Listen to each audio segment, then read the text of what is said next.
Hi, my name is Troy and I'm reporting for the Channel 6 News. Today's story is on the second worst fire in the history of the United States, the Coconut Grove Fire in 1942, on November 28th. It all started out on a cold night at the Coconut Grove Lounge and Nightclub.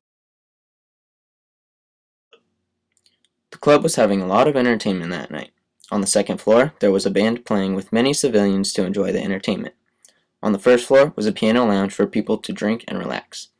That night, the nightclub was having a Casablanca theme, so they had many fake palm trees and draperies hanging from the ceiling all over.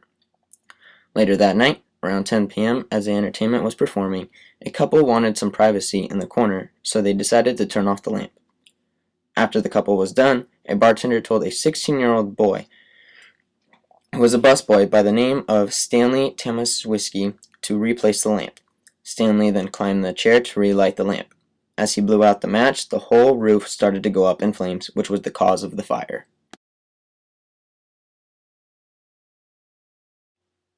Patrons then started to laugh while watching the staff attempt to put out the fake palm trees, but little did they know their amusement would be short-lived. Rescue Truck 1 from the Boston Fire Department was on their way back from McCall when they saw smoke and fire coming from the Coconut Grove Club. Then the fire spread rapidly across the ceiling and upstairs, where a witness said the fire spread through the upstairs dance floor at the speed of 20-mile-an-hour wind. When the fire started to spread, civilians on the first floor started to rush for the exit, which was a revolving door. People then fell in the revolving door from everyone trying to make their way out, creating a revolving door, a death trap. There was another exit door that Rescue Truck 1 tried to open but couldn't because the door had to be pulled open from the inside to exit. But there were civilians piled up behind the door, so firefighters were unable to push the doors open. Investigators also said civilians tried exiting through the back door, but it was locked and were unable to make it out. Some civilians were able to make it out through windows. The capacity of the nightclub was 460. That night, there was an estimate of 1,000 people that Saturday night. The number of units that responded to the fire was 187 firefighters, 26 engine companies, 5 ladder trucks, 3 rescue companies, and 1 water tender.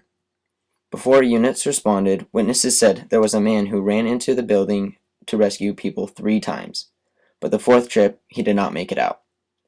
492 civilians and 6 firefighters were lost in the fire that night.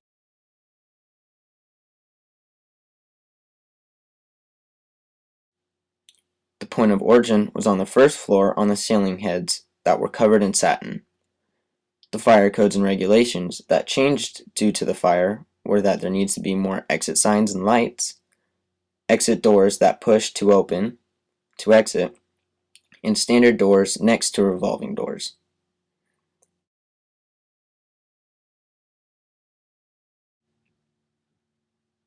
"75 minutes after the fire, Boston City Hospital received a new patient every 11 seconds.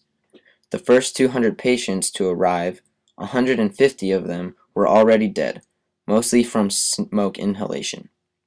The last fatality due to the fire was 6 months later, on May 5, 1943, in the hospital. Stanley Tamaszewski was charged for starting the fire when he blew out the match, but later he was exonerated. The public say that owner of the club, Barney Wilansky, used his mob connections to get such a lax fire code regulations on his club. Barney was also convicted of 19 deaths with his connection to the mob. He served 4 years in prison, but then was later pardoned and was diagnosed with cancer.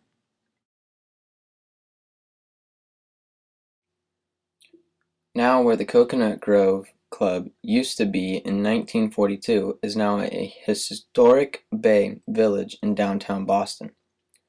This happened to be one of Boston's most elegant fires.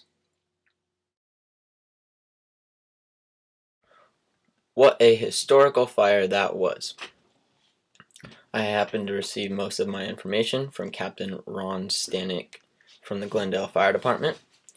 Website celebrateboston.com, providentia.com, and googleimages.com.